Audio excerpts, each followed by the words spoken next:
पुराना नियम उत्पत्ति की पुस्तक 26वां अध्याय पहले वचन से अंतिम वचन तक हम सुनेंगे।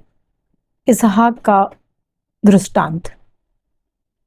और उस देश में अकाल पड़ा, वह उस महीने अकाल में अलग था जो इब्राहिम के दिनों में पड़ा था। सो इसहाक गरार को पलिश्तियों के राजा अबीमेलेक के पास गया। वहां यहोवा ने उसको दर्शन देकर कहा, मिस्र में मत जा, जो देश मैं तुझे बताऊं उसी में रह। तू उसी देश में रह और मैं तेरे संग रहूंगा और तुझे आशीष दूंगा, और ये सब देश मैं तुझको और तेरे वंश को दूंगा, और जो शपथ मैंने तेरे पिता इब्राहिम से खाई थी उसे मैं पूरी करूंगा। और मैं तेरे वंश को आकाश के तारागण के समान करूंगा, और मैं तेरे वंश को ये सब देश दूंगा, और पृथ्वी की सारी जातियां तेरे वंश के कारण अपने को धन्य मानेगी, क्योंकि इब्राहिम ने मेरी मानी और मैंने उसे सौंपा था उसको, और मेरी आज्ञाओं, विधियों और व्यवस्था का पालन किया। सो इसहाक गरार में रह गया।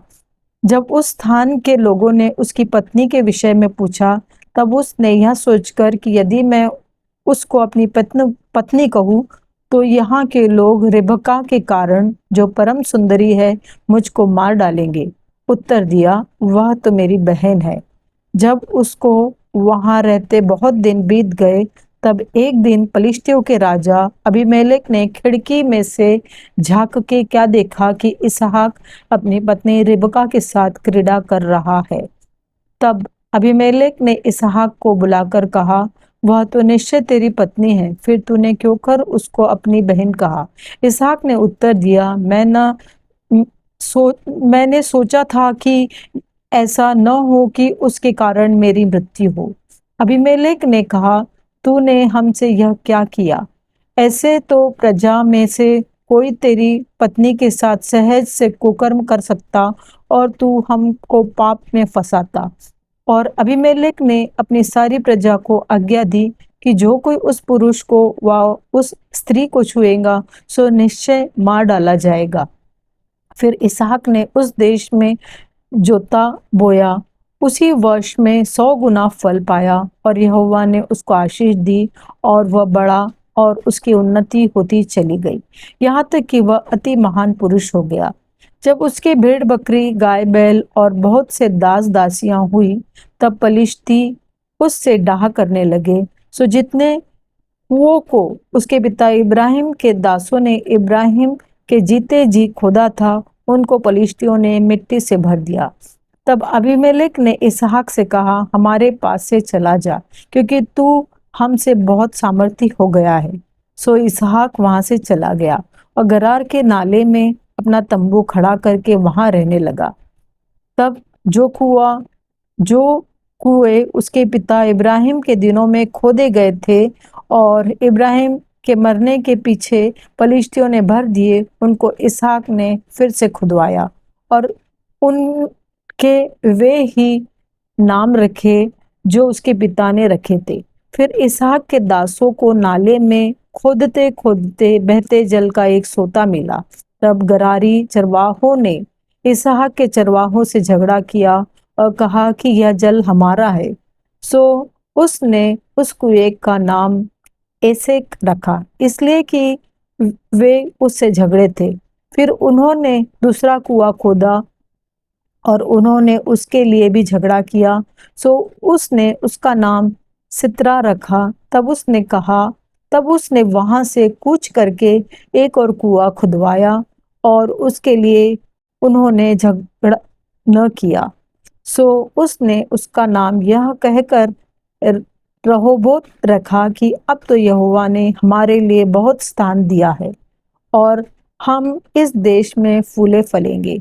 वहां से वह बेर्शेबा को गया, और उसी दिन यहोवा ने रात को उसे दर्शन देकर कहा, मैं तेरे पिता इब्राहिम का परमेश्वर हूँ, मत डर, क्योंकि मैं तेरे साथ हूँ और अपने दास इब्राहिम के कारण तुझे आशीष दूंगा और तेरा वंश बढ़ाऊंगा।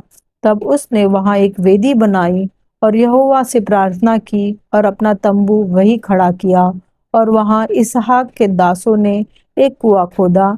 तब अबीमेलेक अपने मित्र अहुज्जत और अपने सेनापति पिकोल को संग लेकर गरार से उसके पास गया। इसहाक ने उससे कहा, तुमने मुझसे बैर करके अपने बीच से निकाल दिया था, सो अब मेरे पास क्यों आए हो? उन्होंने कहा, हमने तो प्रत्यक्ष देखा है कि यहोवा तेरे साथ रहता है, सो हमने सोचा कि तू तो यहोवा की ओर से धन्य है। सो हमारे तेरे बीच में शपथ खाई जाए और हम तुझसे इस विषय की वाचा बंधाए कि जैसे हमने तुझे नहीं छुआ वरन तेरे साथ निरी भलाई की है और तुझको कुशल क्षेम से विदा किया, उसके अनुसार तू भी हमसे कोई बुराई न करेगा। तब उसने उनकी जेवनार की और उन्होंने खाया पिया। बिहान को उन सबों ने तड़के उठकर आपस में शपथ खाई। तब इसहाक ने उनको विदा किया और वे कुशल क्षेम से उसके पास से चले गए। उसी दिन इसहाक के दासों ने आकर अपने उस खोदे हुए कुएं का वृत्तांत सुना के कहा कि हमको जल का एक सोता मिला है। तब उसने उसका नाम शिबा रखा। इसी कारण उस नगर का नाम आज तक बेरशेबा पड़ा है। जब एसाव 40 वर्ष का हुआ, तब उसने हित्ती बेरी की बेटी यहूदित और हित्ती एलोन की बेटी बाशमत को ब्याह लिया। और इन स्त्रियों के कारण इसहाक और रिबका के मन को खेद हुआ। यह परमेश्वर का वचन है। परमेश्वर का धन्यवाद हो।